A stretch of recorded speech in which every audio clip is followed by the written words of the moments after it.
Wake up, feel the light, a brand new day in sight.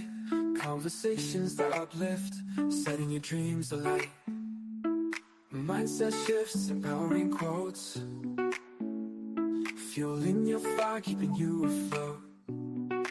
Stay inspired daily, let your spirit soar. Our love language is value, giving you more. Join the conversation, every word counts. Motivation matters in large amounts. Stay inspired daily, let your spirit soar. Our love language is value, giving you more. Join the conversation, every word counts. Motivation matters in large amounts. Uplifting chats, start your day, guiding you gently, showing the way. Empowering words, a soothing balm. In our platform, find your calm. Mindset shift, embrace the change. Stay inspired, let your goals arrange. Daily motivation, your daily lift. You got this, embrace the gift. Hashtag shift, embrace the change. Stay inspired, let your goals arrange. That's the daily motivation, your daily lift. You got this, embrace the gift. Stay inspired daily, let your spirit soar. Our love language is value, giving you more. Join the conversation, every word counts. Motivation matters in large amounts.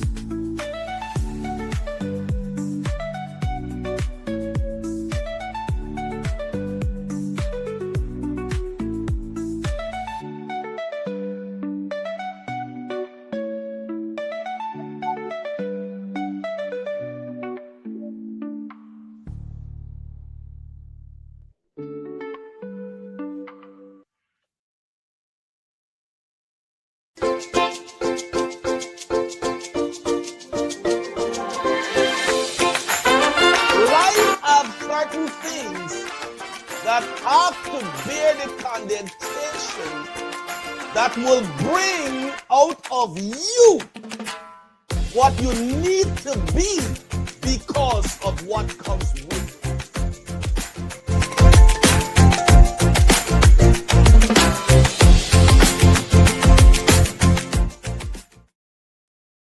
Welcome to The Conversation, where words have power to unite us all. Are you passionate about literature? Do you find solace and inspiration within the pages of a book? Then we invite you to join our global community of readers in our Conversation Book Club. Whether you're in Guyana or anywhere else in the world, our book club offers a space of meaningful dialogue, discovery, and connection. Together, we explore the depths of storytelling, share insight, and celebrate the beauty of diverse perspectives. Led by Pastor Seon Rodney and Pastor J.D. Prasad, our book club fosters an environment of respect, empathy, and understanding. They invite you to join them on this enriching journey. To become a part of our vibrant community, simply reach out to Pastor Seon Rodney at 678-770-0430. or Pastor J.D. Prasad at 592-662-9844. Let's embark on a shared adventure through the world of literature, because in the Conversation Book Club,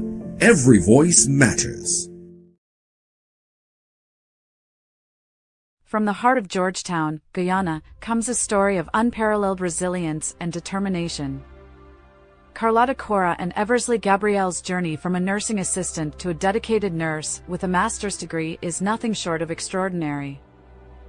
Her unwavering faith and perseverance have guided her through personal traumas and adversities, including the heart-wrenching loss of a child. In I Rise, Carlotta shares her profound life story, bringing authenticity and a deep sense of compassion to every page. Through her unique experiences, she illuminates themes of faith, struggle, perseverance, and the profound impact of grace in her life. Carlotta's narrative is not just about surviving hardships, but thriving through them, turning pain into purpose. As a nurse, Carlotta has dedicated her life to caring for others, embodying compassion and empathy in her work. She has been a beacon of hope and a source of strength for many, leading by example and inspiring those around her. Her story reflects her commitment to positive change, demonstrating how one person's journey can uplift and empower others. I Rise is more than a memoir. It is a heartfelt journey that touches hearts, inspires minds, and uplifts spirits. Carlotta's legacy is one of hope and inspiration, reminding us that within every struggle lies the potential for transformation and strength. Her words encourage readers to find their inner resilience and to believe in the power of grace and perseverance. Discover the transformative power within every struggle and let Carlotta Gabrielle's story remind you that strength and grace lie within us all.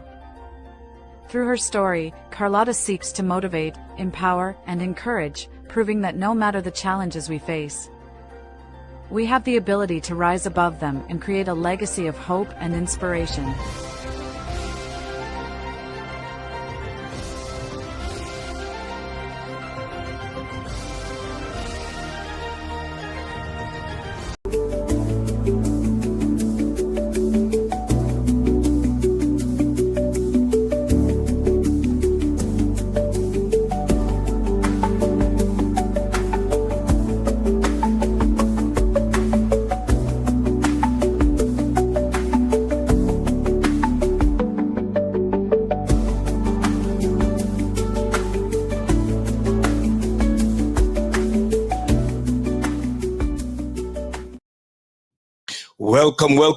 Welcome to the Conversation Motivational Hour with yours truly, SGGR Seon Rodney. Welcome near and far afield. I will ask you to do the simplest of pleasantry this morning, and that is to share this podcast near and far afield. Be a sharer warrior. Do not eat your bread alone, but you have to share your bread with your bae, your boo, your darling, your sweetheart, your honeycomb, your main squeeze, your husband, your wife, your children, oh yes, and everyone, your enemies, your competitors, your frenemies, everyone. Welcome to our tribe, our community, and our village. This August platform, the Walmart of social media, Conversational Motivational Date Night, Conversation Zero to Hero TV family, Conversation Small Merchandise Craving, Conversation Small Business Community, a conversation together with Rise Ministry, the Conversation Global Network. With that being said, once again, I'm going to be a motivationalpreneur this morning. I am your life coach this morning. I'm the youth advocate. I'm your pastor. I'm your elder this morning. I'm your friend. I'm your cousin. I'm your brother. I'm your elder. I'm your leader this morning. I am your preneur this morning, and we're going to work in tandem this morning. We're going to work in synergy this morning. We're going to bring the energy this morning. We're going to be in sync, hand in gloves. With that being said, good morning, good day, good night, whatever is your time zone around the world. Our love language is a value. Our sweet spot is a value. Our mantra is value. We believe in the reciprocal nature of value. Whether you're in the penthouse, we value. Under the bridge, we value. Have money in the bank, no money in the bank, we value. Meaningful and gainfully employed, still job seeking, we value. Whether you're happy or sad, we value. Whether you're married or divorced, we value. Whether you're single, we value. This morning, despite of your situation and your circumstances and condition, we value. Whether which part of the divide you find yourself, meaning a critical thinker or a casual thinker, we value this morning. As you keep with them, Awara and Berbice, Caribbean country, Caribbean islands, South America, North America, Latin America, Central America, continent of the Asia and Africa, despite of your ethnicity, despite of your color, despite of your creed. Once again, we value under the sun this morning. We value you, we value. We just want to let you know that you are valued. You have value to receive and you have value to give. With that being said, happy birthday to all those who celebrate a birthday.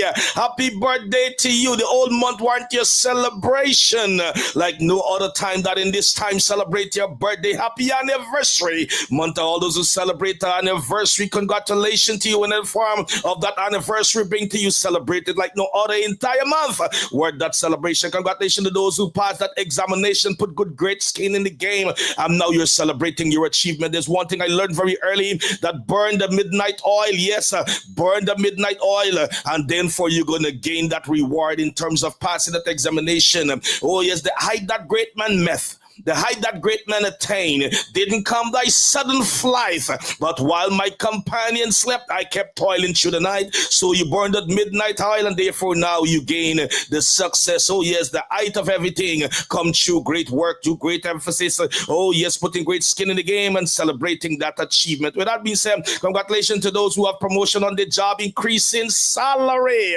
Congratulations to you having a seat at the table, get into the entrepreneurial space. Congratulations to you, roll out your business plan, have your business ID, have your TIN certificate. Oh yes, you're about to embark on being from employee to employer. Somebody's moving from a mentee to a mentor. Congratulations to you getting into those spaces and places. Someone getting from 99% into the 1% in life. Congratulations to you. With that being said, this morning I once again take this moment to say how grateful I am for those who tune in, those who are rolling and rocking with the Conversational, the audience, viewers and supporters of the Conversation Motivational platform. I just want to thank you. In June coming 2026, we are celebrating 12 years and it's only getting better. It's only getting greater. It's just evolving, matriculating. It's getting into the minds and getting into the lives. It's shaping and molding many lives, getting many people to find their momentum, gain their sweet spot. It's helping every people to find a purpose in life. Every people about to embark on a new them. Oh yes, finding that they're different, more skill set within them they've never discovered, more talent within them never discovered, and they're reaching out and bringing more to me to let me know, Seon, thank you for what you're doing, and help us to bring into more discovery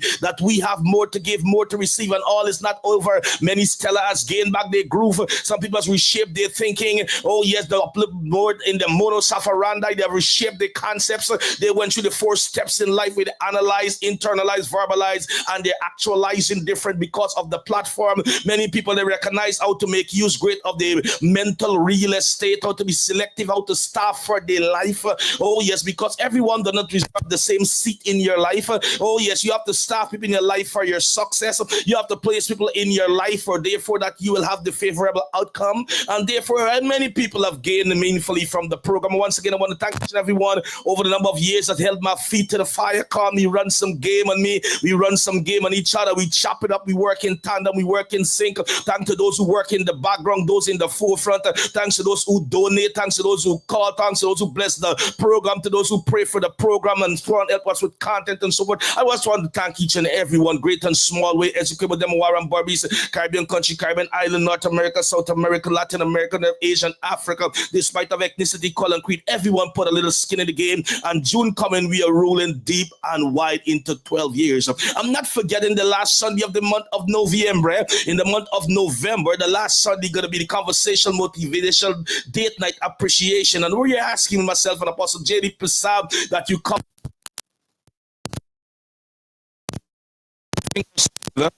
And what that means, on that night, you can able to text and on the comment section what segment has mean so much to you and what program has impacted you and so on and so on and so forth. It's going to be a night of great rapport, how much we have impacted your life and how much you think you've been an impact. We're going to let you know, and they're going to be a form of appreciation. And again, we're not asking and making demands, but if you want to bless us in any way, Apostle J.D. Prasad is located in my Coney area, catching my Coney Lot Street to be precise, on the there's what East Coast, heading to Berbice, or if you're Berbice, you could say heading to Georgetown. Or look for the Blue S building, the Blue S church, and the Blue S sign. Blue, you love it true, and you can let her know. And if you want to bless her with an envelope, if you want to bless me too, oh yes, it's $ Seon Rodney. That's my cash app. My number is 678-770-0430, and you can reach out to us and let us know how much will be a blessing to you. It's not a demand for your finance. It's not a demand, but if you want to just let us know how much we impact your life, that is more meaningful. If you want us to know how much we touch your life in such a way that you never thought you could have touched, we have bring an enlightenment, we have bring an awareness to you.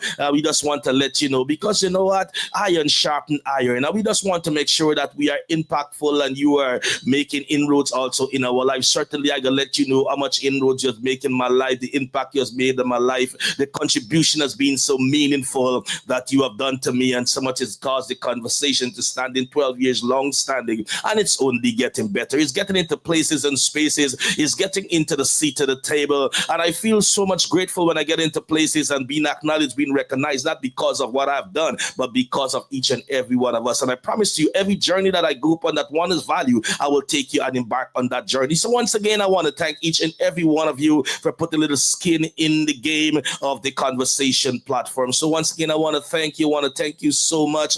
I just want to tell you, without you, there is no me. Without me, there is no you. I believe you make the platform and I make the platform, and together we make it what it is. There's a great saying also that says, if you go alone, you go very fast. And if you go with others, you go very far. And I'm so smart that I will go with others, that I will go very far. Per se, this morning, I'm collabing with Caribbean Praise Radio every Saturday morning, same place, same time. We also on Caribbean Praise Radio, a visionary and all things like with DJ Kester Dean, Kester Mortimer Dean, Ambassador Kester Mortimer Dean, now you Chef Kester Mortimer Dean. And if you're looking for a DJ, you're looking for equipment for your event, you're looking for someone to brighten the days and to bring the life, oh yes, of the party to your party, look out for Dr. Kester Mortimer Dean, and he will meet all the needs for your events. He'll meet all the needs that you need. He will help you even in coordinating your event. He will help you to bring life to your event. He will help you with all that you need in terms of the entertainment aspect, and he will able to bring whatever you need to make sure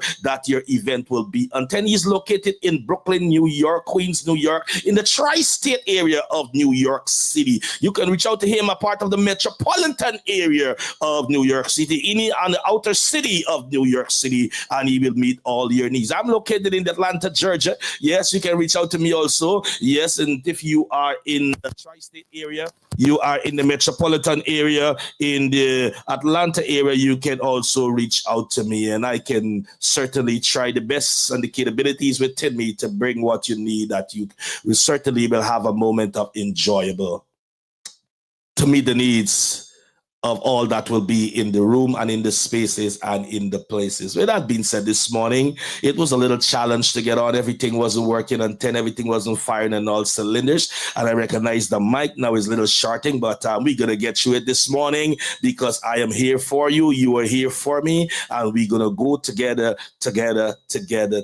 So this morning, our topic this morning is making decision from a place that everyone sits in your life.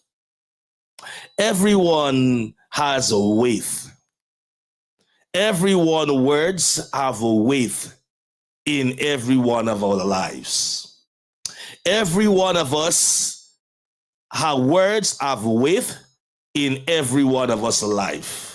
Why I'm using the plurality in every one of us, because I am also, though I am the narrator, I am the orator, I'm the motivational speaker, I am the inspirator this morning, I'm the one chopping up, I'm the one with the mic. I am also included because we all are learning from each other. We are on an even plateau this morning. We are on an even platform this morning. So I will be very much into the plurality of my words because I'm a part of the discussion this morning. And every one of us words weighed very much to each one of us. And therefore we have to weigh the words of people that are speaking to us. Many moons ago, I used the topic that who has your attention has your decision.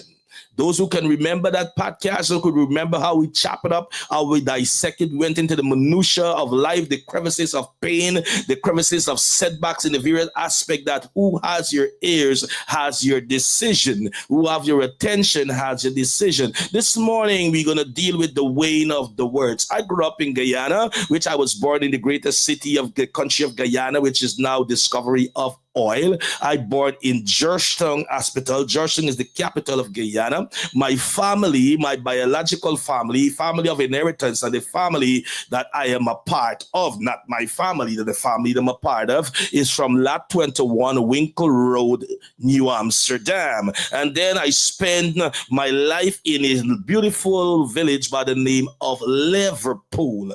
I am a Liverpoolian, I'm a New Amsterdami, I am a Georgetownian. I went through all of that to say this. In Liverpool, growing up as a little boy, there was a corner shop, right? In America, we call it corner store, but there's a lot of small shops, corner shops. And when you go to the corner shops, you go where they're going to weigh the flour, they're going to weigh the sugar, they're going to weigh the salt, and they have a little metal scale, and they have the weight on the scale and so forth and such like. So when you go, you said, whatever is the name of the shopkeeper or who is working with the owner of the shop. For example, I will need a pound of sugar. And you ask them, man, can you please serve a pound of sugar? They say whatever the money value that was, they will give them the money, and then therefore they proceed to get something to dip the sugar from the bucket or the bag, put the sugar into the bag, a plastic bag, mind you, and then they will do what number you said. If it's a pound or 2 pounds of sugar, they will put that weight on the other side of the scale,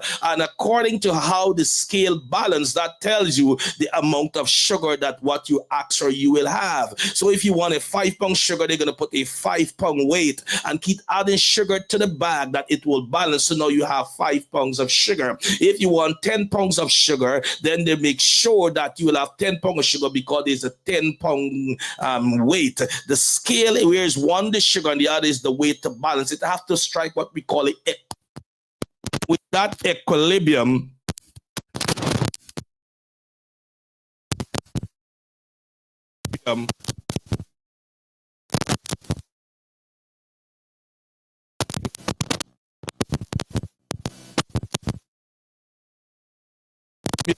tells you that you have the right weight for the sugar that you're asking for.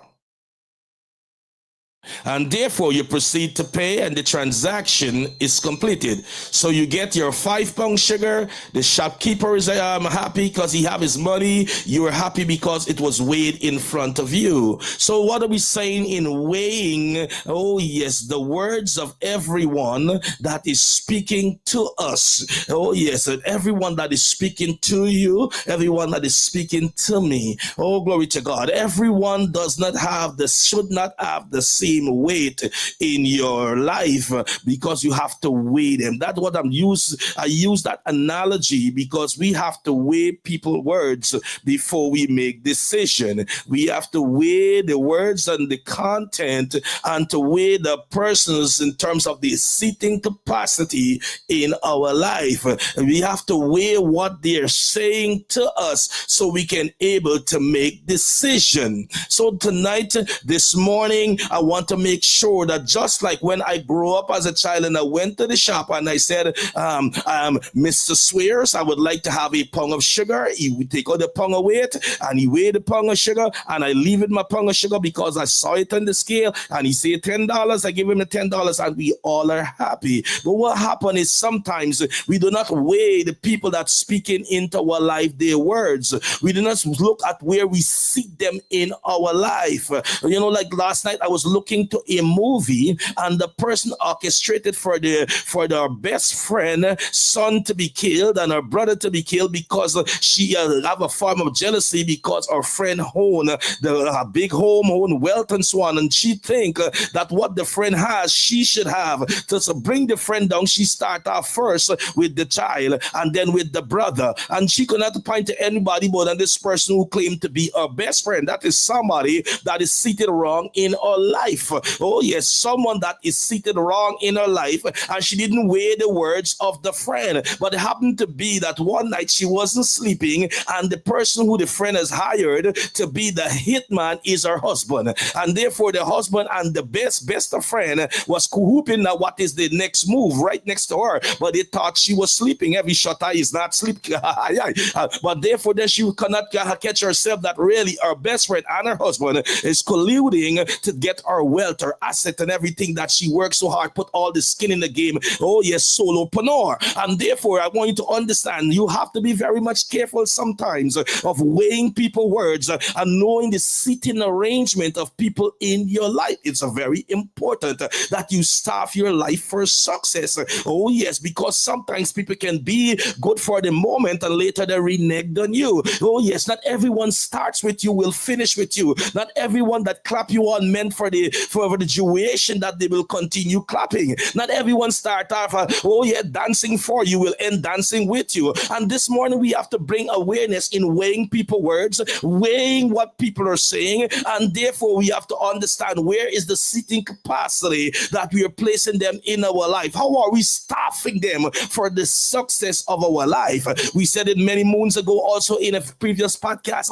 about you don't go far as you dream, you go as far as your team. Only Tuesday night in conclusion presentation, in the month of when the church Travail I was speaking, no longer you have to go mourning, but you have to go growing. Oh yes, and sometimes we are mourning, but we don't have a modicum to grow. We don't have, in our mind, we can incentivize ourselves, give ourselves incentives that we should grow in seating capacity of people in our life. We should incentivize ourselves in growing, understanding how we staff people in our life, bringing the awareness of our people's skills, bringing our awareness that we now become critical thinkers, bringing awareness that we are analytical. We know how to analyze, internalize, viralize, and actualize, because we not only growing, but we are growing. Oh yes, let me come little Bible. When Jesus said, how long would you be eating, drinking milk when you should eat the sincere word of, meat of the word? There's an expectation for you to grow. There's a time in growing you should produce.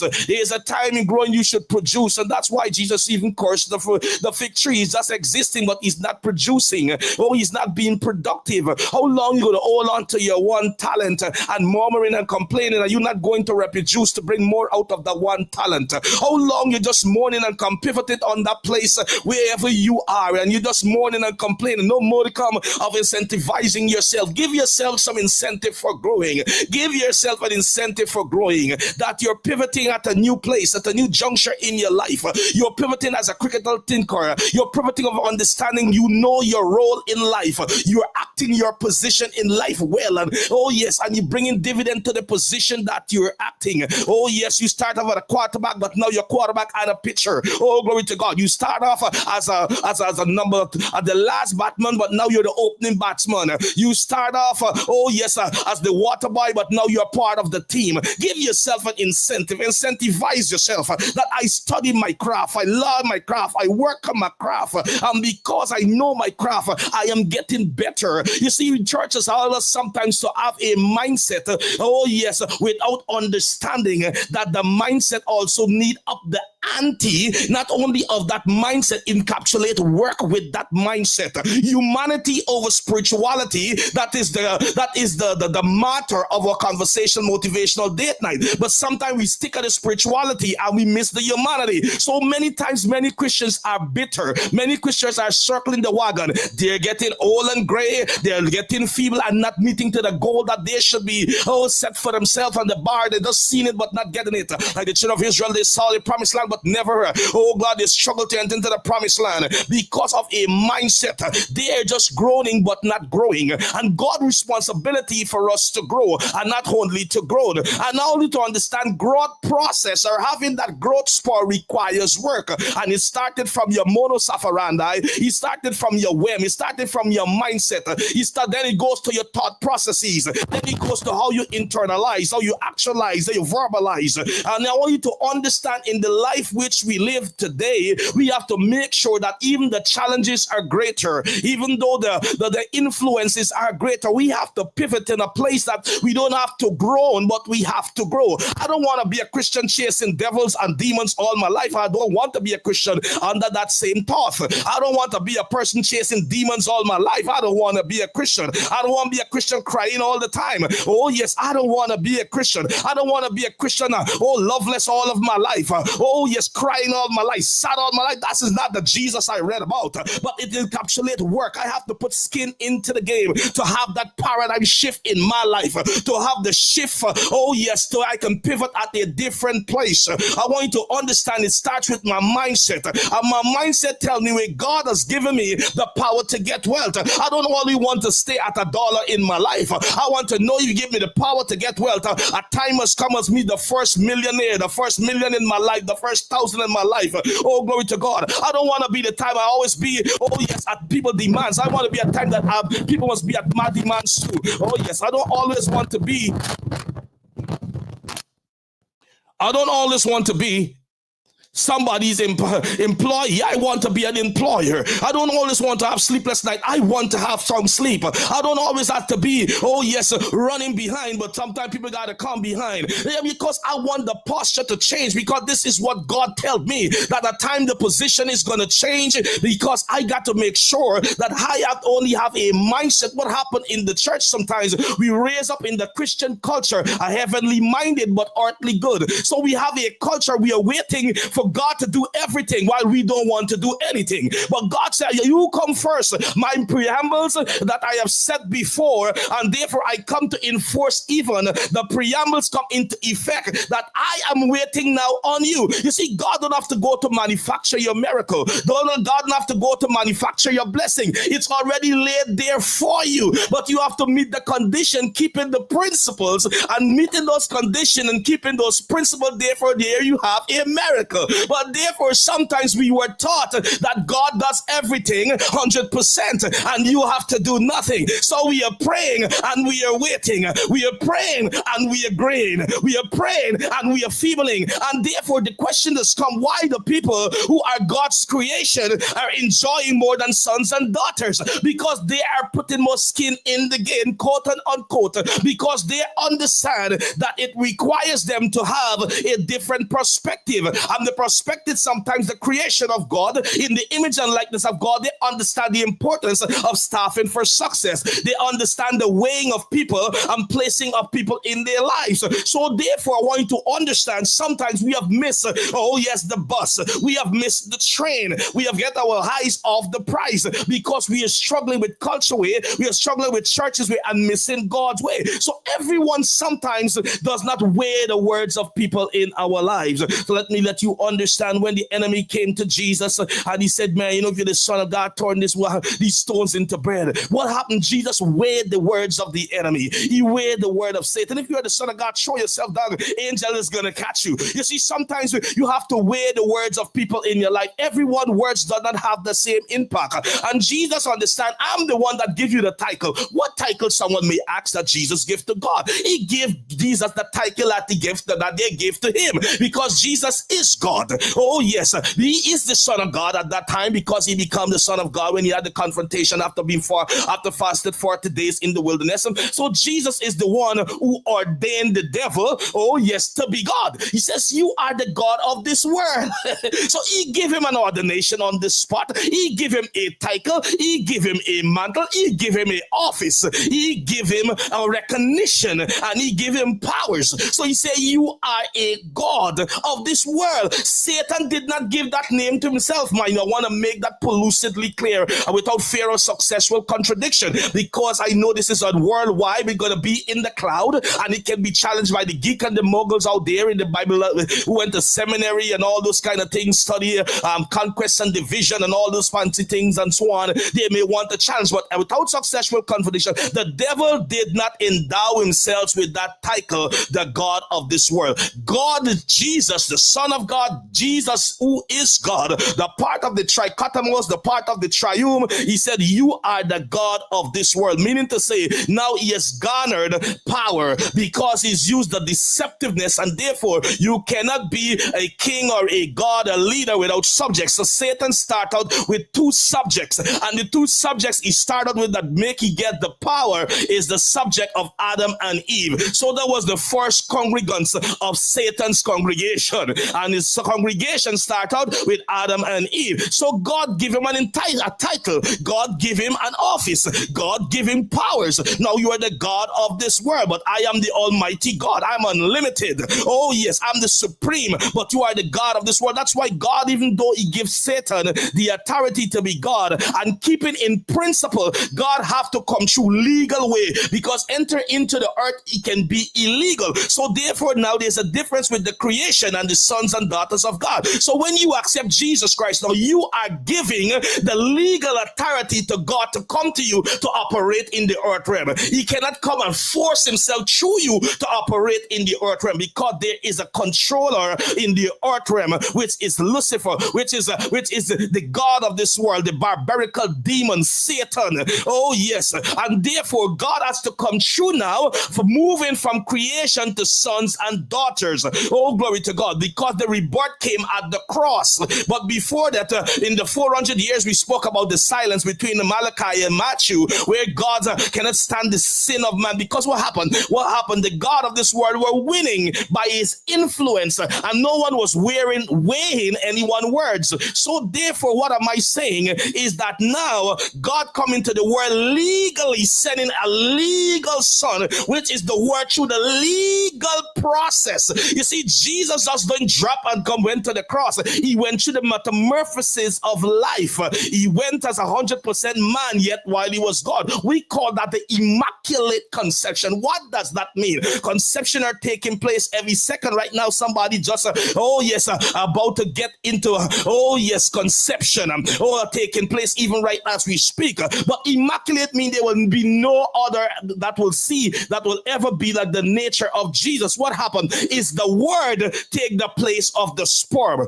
The word take the place of the egg. So what happened, that is we call the immaculate conception. So therefore, but Jesus had to come through a legal process. He had to come through legally. He had to have a legal birth certificate. He had to have a legal place of birth. He had to have a legal quote unquote mother and father. Let's put it a caregiver. You have to have a legal caregiver, because a father and mother upon the day of today got to be one that the sperms and the egg really contributed, unless you will have what we call foster father or stepfather, or you will have a godfather, godmother. But we're talking about biblical content. They were his caregiver. Oh yes, but he had to came through the legal right. I went the long road to substantiate my fact that any outside of the premise, God can be illegal operating on this earth. And God keep the law of the land.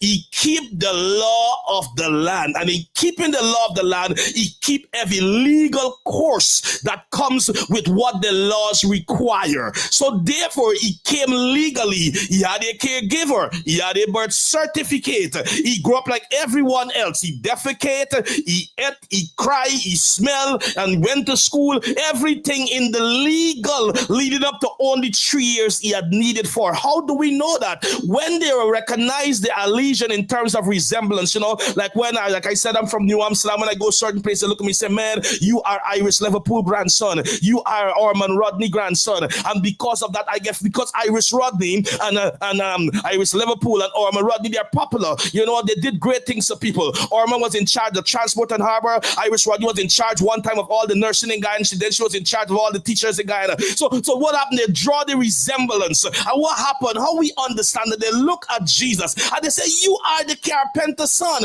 You resemble the carpenter. You resemble your father. But they're likening him to the earthly father, which is just there under their caretakership. He was under their mentorship. But therefore, he's still 100% God. But why am I saying all of this? He grew up in the carpenter shop with his father, the caregiver. But Jesus didn't care from the loins of Adam. Not Adam. Jesus didn't care from the lines of Adam, correct? But he didn't came. Oh, glory to God. From Joseph, sorry. He didn't came to the lines of Joseph. He didn't come to the contribution of the sperm of Joseph. Sorry, I'm back on track. And he didn't came to the egg of Mary. But because of the legal obligation and because of legal principle, they contribute to him being here. And therefore, he bear the image of his earthly caregiver.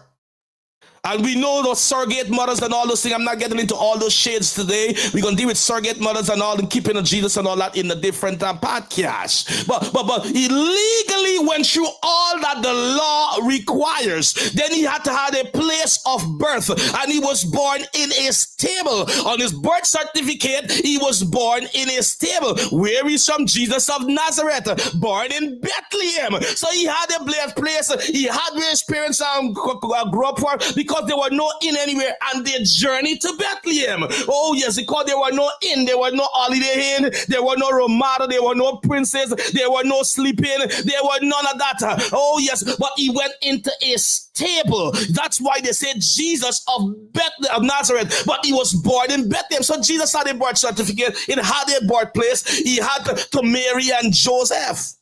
Then therefore it went on to strengthen the story more that he had also witness, which was the three wise men.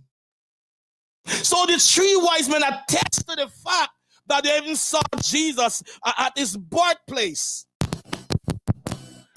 So therefore, and not only at the recognition of evidence base, also Jesus was valued from the birthplace. He's better than any other baby ever born, because Jesus had frankincense, he had myrrh, and he had gold. So this is a baby was so valued outside of the premise of biblical content. This was three wise men. This wasn't men that are biblical auntie, uncle, godfather, and mommy brother, and daddy brother. These were three just wise men. I go through all that to understand the legal ramification that God went through in keeping with Caesar's law. And do it all that, he weighs the word before he makes the decision. So even though the man legal in the earth is trying to bring a challenge to the man who is legal of the world, but limited to the earth. If you are the Son of God, turn this bread into stone. If you are God, show yourself down. But what I'm saying in keeping our topic this morning, on the premise, I have to weigh the words of everyone. Everyone's words should not carry the same weight. Everyone's word should not be weighty in your life. And therefore, if everyone's word was weighty in your life, as Jesus is, he would have turned those stones into bread. He would have thrown himself down, and God definitely would have sent angels to sustain Jesus. Because so much God loved his son and said, keeping in the law. Jesus was baptized like everyone in the spiritual law. He kept it. Oh yes, that's why he had to be baptized, because you have to baptize, because it's the outward to show goodbye world, I'm no longer with you, and so on. I'm getting into that. Oh yes, and then he had kept him with the law. He had to pay his worship taxes, cooperate. We have problem paying tithes, we get problem throwing offering, we get problem giving to build the fund. But Jesus, he had to pay his corporate tax. At that time he launched into ministry, so he didn't have an income, he didn't have a job, he served selflessly, because he's no longer assisting his father in the carpenter shop. So he's no longer having a Skyping, but he has to keep the law. So what he did in the spiritual principle, paying his worship tax, he sent his disciples down to the water, and therefore there is a coin in a fish belly. So he kept the principle of sowing and reaping. He kept the principle of giving, because Jesus is a law-abiding citizen. So therefore he operates everything in the legal realm. When he meet before Caesar, you meet before Caesar Augustus, you meet before all of them, he didn't say a punch at Pilate, he didn't say a word, because he was weighing their words. Sometimes, everybody words take effect in our life. Everybody words carry the same decision, carrying the same weight. Everybody words should not carry the same weight in your life, because you have to validate the weight of the words of everyone. What is the seating capacity, first of all? Oh yes. What is the interest they take up in your life? What is the support base to you? What skin has they put in the game? We have to make sure we are growing and not groaning. We make sure that we are growing inwardly, so we can reflect on the outward. And therefore I want to let you understand on that premise, Jesus did not allow the way of the word of Satan to affect him. Look, when Peter was trying under the influence of the enemy, tried to influence his modus operandi, influence his concept, his rationale, his reasoning. Jesus, you don't have to do that. He said, get thee behind me, Satan. He didn't allow the weight of the word of Peter. Because when you weigh the words, you have to make sure everyone's words do not have the same weight on you. Let's quickly, as we race into program time, I have another event I have to be at in a few seconds. Let's look at that wife. The weight of the word she attained to. Do not look back. But when you attain to every weight, and every word have a weight on your life, every word have an impact on your life, it's a catastrophe. And she looked back. Let's look quickly at Job. Do is his wife. When she said, curse God and die, or words didn't have the same weight, like the weight of his three friends. That is a thought to peruse. That is a mind-boggling thing.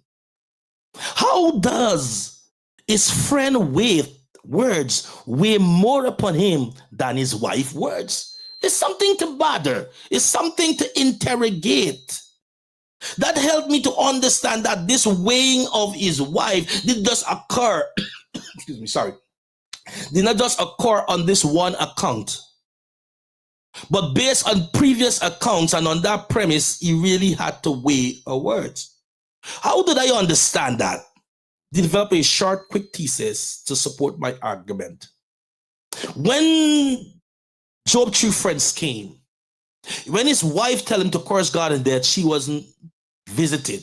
She didn't have a visitation. The corridors of heaven didn't take serious in terms of action towards her. But when Job's friends, their words start to put a weight on Job, heaven take notice. So everyone's words should not have the same weight. I want you to go through this life growing. I want you to go through this life at a successful juncture. I want you to be where the word of God said, and including myself, to be wise as a serpent and to be harmless as a dove. That is a metaphorical way. Look at a serpent, look at a dove.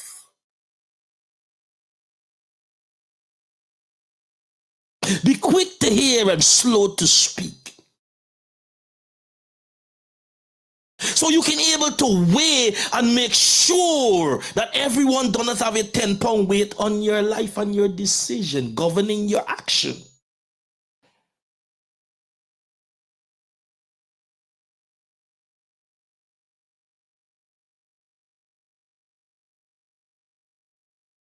Look at Adam, look at Eve. The words of Adam in cautionary tale, thou shalt not, God said to me, and here is the serpent using his influence, and his word weigh more than Adam to her. So this morning, I want us to grow. I want us to start getting some growth spur. I want us to start cutting some teeth. I want us to start being wise, prudent, a servant, and show that God in expectation of us. That we move from level 1 to level 3. We move from water, we move to the Zoe life, the top tier life, the God life, the abundance of life, the excitement of life. Life was made to be exciting. Life was made to be enjoyed. Life was made to be celebrated. He said, come that you may have life and you will have it more abundantly. You must live in the abundance. You must live in the overflow. He come that you will matriculate, you will evolve. He will come that you will gain maturity and you will go into your maturation, and you just when he said, when you're a boy you speak as a boy, and when you're a man you put away childish thing. When you're a girl you speak as a girl, then you become a woman, you put away childish thing, because it's ever an expectation for you to go through the maturation process, for you to put away and you to put off and put on, for you to make sure that you start for success. You become a critical thinker, you weighing people, and where people words weigh upon your life, and therefore you went through the process of life and you have the life where you want life to be. This morning I want you to take a different posture of self-inventory. As I will close on this note, I want you to do self-inventory to change your outcome. Self-inventory to change your outlook. Self-inventory to be results-oriented. How you're staffing your life. Who have more weight upon you versus who? Who want to meet you where and where who want to meet you in your trajectory?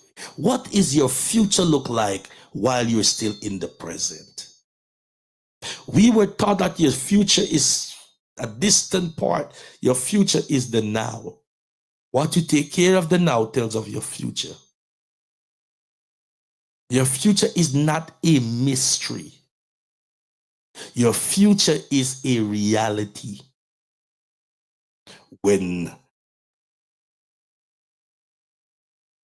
the woman died, who was powerful, notoriety, Jezebel, no one cried. You know why no one could have cried? She didn't know that would have happened in her future when she faced the reality of death. Because she was heartless in the present. She was inhumane in the present. And that could have tell her that your future won't be one that people will be humane and compassionate over you. No one cried. Because our present tells of our future. Why? Job knows what the future is going to be like because he held on to God in the present. Why Abraham, God could be the father of the living, he staggered not at the promise of God in the present. You see, we have to start taking life and the approach of life, not preparing for heaven and missing earth. Because while we do that, we certainly gonna miss both. Because God governed by principle. Remember, I went through everything for you to understand the legal channel that God went through. He could have used his power and authority. That he didn't have to go through the legal arm, the legal ramification. He didn't went through he went in keeping with every dotting every I and cross every T. We have to take stock that and I'm telling you, the Bible said, woe to the leaders that lead the people astray, that we making people and focusing on heaven, but we have on earth. The Bible tells us in heaven, the word is going to cease. Preaching is to help you. And whatever expository sermon, doctrinary sermon, textual sermon, didactic presentation, motivational presentation, all that will cease because that is for heart. Worship is the heart and heaven. So we got to prepare people for earth principles so they can able to celebrate heaven gains.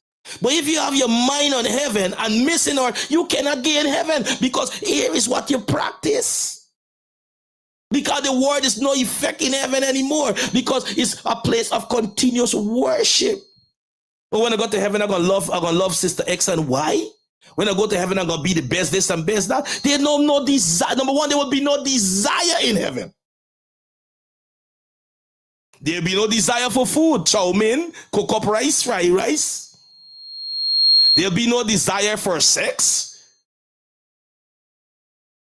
There'll be no desire for mommy and daddy. Let me put my hand on your shoulder. Let me put my hand on your breast. There'll be no time for pep talk in heaven. It's going to be worship continuous. And how do I know that? See, like you've been to heaven? No. John said in Revelation of his outer body experience, and he had an encounter, a theophany in the corridors of heaven. And he saw the dead, great and small, and all they do is worship him. And the word of God itself says, we're going to worship him for all eternity. So heaven is what you need to enjoy here. Forever camaraderie, and not camaraderie in terms of segregation, it camaraderie in terms of unison. So why do you get your mind fixated on heaven and missing out? You're gonna miss both. In the serious. How do I understand that? Let me leave some truth with you here. Many gonna say to God, I have cast out demons in your name. Rightfully so, because you're heavenly minded. I have healed the sick in your name. Yes, rightfully so. You're heavenly minded. Remember, you have a success story because you cast out demon in his name. You have a success story, I preach in your name. You have a success story, you heal in his name. But why when he said, depart from me, I know you not?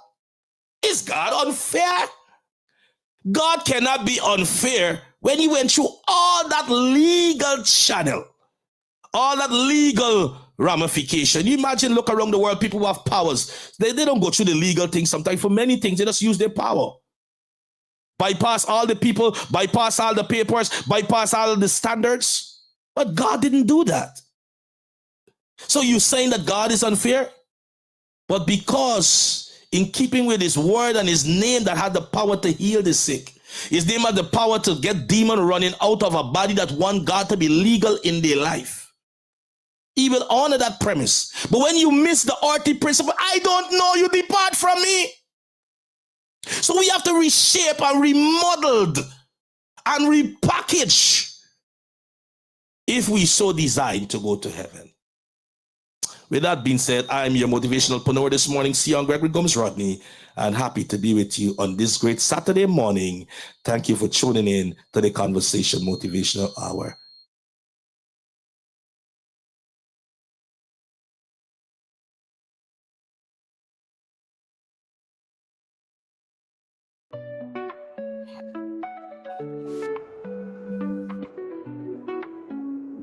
Wake up with your light, a brand new day in sight.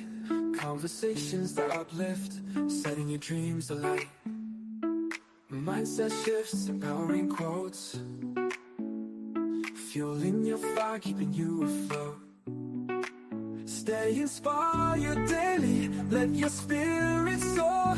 Our love language is value, giving you more. Join the conversation, every word counts. Motivation matters in large amounts. Stay inspired daily, let your spirit soar. Our love language is value, giving you more. Join the conversation, every word counts. Motivation matters in large amounts. Uplifting chats to start your day, guiding you gently, showing the way. Empowering words, a soothing balm. In our platform, find your calm. Mindset shift, embrace the change. Stay inspired, let your goals arrange. Daily motivation, your daily lift. You got this, embrace the gift. Hashtag shift, embrace the change. Stay inspired, let your goals arrange.